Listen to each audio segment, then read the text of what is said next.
Namaskaram. Next section is section 35 DDA.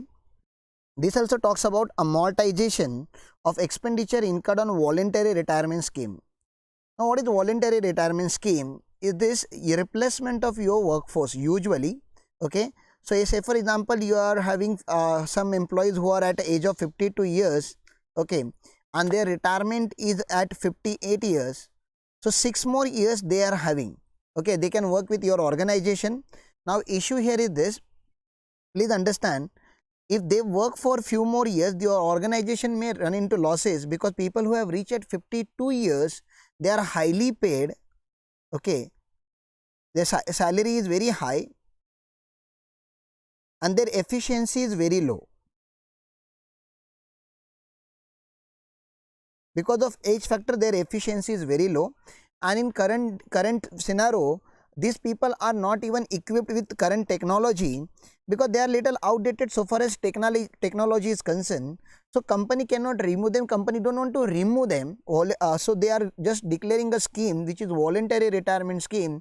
They can come forward and they can take a some benefit. Usually benefit is this, they give them the balance month salary now for leaving the organization. So, 3 lakh rupees, 5 lakh rupees, 8 lakh rupees, this kind of money they get, which is a good scheme for them. They should get retired at 52 itself voluntarily by taking good amount of money in hand, and balance days if they want to work somewhere else, they can go ahead and work in some other organization. But this organization is giving them VRS. In nowadays, a lot of public sector organization have declared VRS. One of that is BSNL, which has come up with a VRS scheme, and many employees has opted for the VRS. Okay. So, obviously this expenditure is not a revenue expenditure, this expenditure is not a capital expenditure. Again, this expenditure is a deferred revenue expenditure kind of, which will give benefit to the company but in a longer term. So, here the eligible deduction in the current year is 1/5.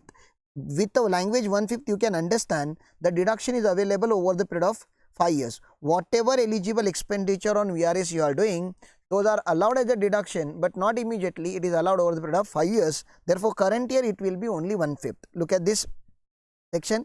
This section applies to an assessee. It can be any assessee again who has incurred expenditure in any previous year in form of payment to any employee in connection to his voluntary retirement in accordance with any scheme of voluntary retirement. Okay. Amount of deduction, the deduction is allow is 1/5 of the amount paid for that previous year and the balance in 4 equal installment of 4 immediately succeeding previous year. Same thing in transfer of business, again amalgamating company will not get benefit, amalgamated company will start getting benefit. Okay, when the company is shifted, some conditions are given there which are not relevant that much at our level. No deduction under any other provisions of the act. So, once this section 35 once you have claimed deduction under section 35 DDA, you will not get deduction under any other section of income tax for the same expenditure, that is to avoid double deduction. Now, what I wanted to tell you here is this, there are 3 sections in D series, section 35D, section 35 DD and section 35 DDA. Okay. Under all these 3 sections, you get deduction over the period of 1/5, like deduction over the period of 5 years. So, easy to remember, you get deduction over the period of 5 years. Now, what type of expenditures are covered here? Here we are having eligible preliminary expenses. In 35 DD, which is not in CA inter syllabus, it is there in CA final syllabus, and so far as CMA examination is concerned, DD is also there in CMA inter syllabus. DD is about amalgamation expenses. I am 100% sure you people have passed journal entry while doing amalgamation question, amalgamation expenses. In section 35 DD, I wanted to tell you one tax planning as well.